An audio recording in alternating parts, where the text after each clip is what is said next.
গাজীপুর জেলার শ্রীপুর উপজেলার বর্মি ইউনিয়নের বর্মি বাজার এশিয়া মহাদেশের সবচেয়ে বড় গ্রামীণ হাট। আর এই হাটে প্রতি বুধবার শীতের সময় সবজি আসে দূর দূরান্ত থেকে।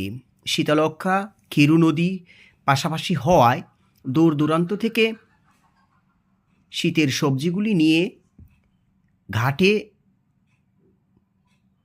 পাইকারদের কাছে বিক্রি করে কৃষকরা।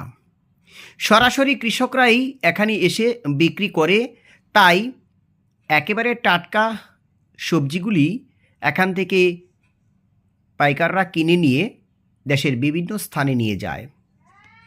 প্রতি বুধবার সকাল 7টা থেকেই জমে ওঠে এ বাজার।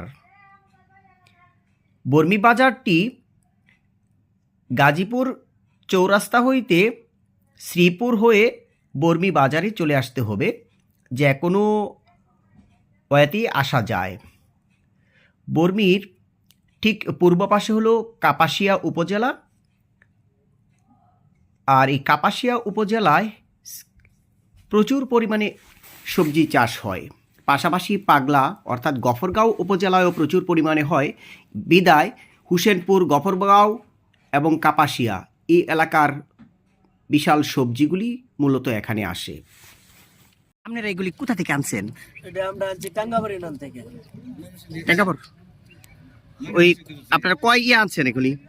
আপনি কি কি আনছেন? টমেটো শুধু? টমেটো আনছি, আলু আনছি, সিম আনছি, লাউ আনছি, পাতাকপি।